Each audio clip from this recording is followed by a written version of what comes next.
సత్యమూర్తి గారు ఈరోజు కృష్ణాష్టమి శుభాకాంక్షలు మీ ఇద్దరికీ చెప్తూనే ఒక బిగ్ బ్రేకింగ్ అనే చెప్పాలి. 30 రోజుల్లో మరి జగన్మోహన్ రెడ్డి గారి అరెస్టు అన్న ప్రచారం జరుగుతుంది. సో మరి విచారణ జరుగుతుందంటారా, లేదు అంటే అరెస్ట్ జరుగుతుందంటారా? అసలు మరి ఈ 30 రోజుల్లోపు ఈ విచారణ పూర్తవుతుందంటారా? మీ ఉద్దేశం ఏంటి సార్? మీరు శుభం అంటూ డిబేట్ స్టార్ట్ చేస్తూ జగన్మోహన్ రెడ్డి రాసిన ట్వీట్ చదవటంతో నాకైతే కన్ఫ్యూజన్ వచ్చింది.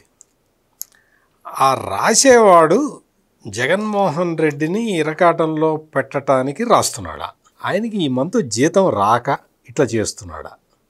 ఈ మంత్ జీతం ఇచ్చినట్లేడు. అందుకని ఇప్పుడు మరి 15-16 తారీఖు వచ్చేసింది.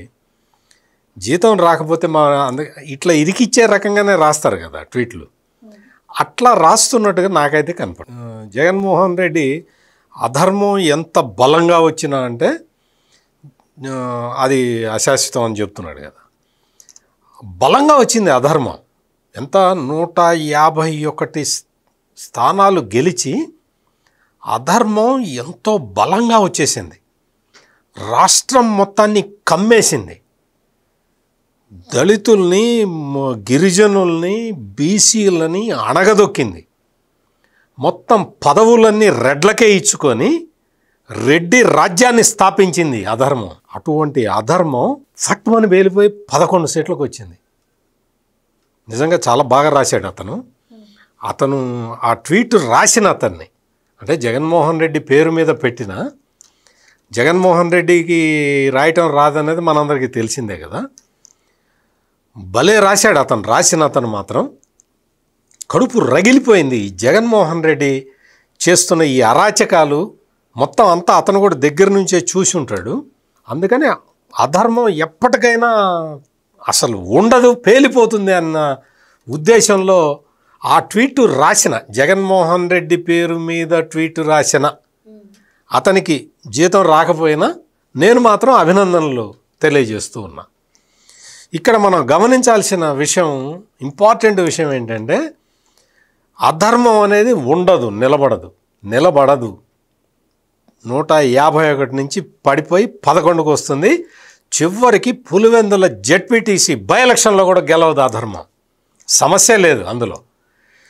ఇక్కడ జగన్మోహన్ రెడ్డి చుట్టూతా కూడా అంటే ప్రజలు ఒకవైపు దాడి చేస్తూ ఉన్నారు, ఇంకొక వైపు ప్రజలు దాడి చేయటం అంటే వాళ్ళు ఏదో జగన్మోహన్ రెడ్డి సైన్యం మారణాయుధాలు పట్టుకొని డ్యాన్సులు వేస్తున్నట్టు వెయ్యరు. ప్రజలు వాళ్ళ ఓటు అనే ఆయుధంతో వెనకబడతారు, తరుముతారు. అది పులివెందుల జరిగిపోయింది.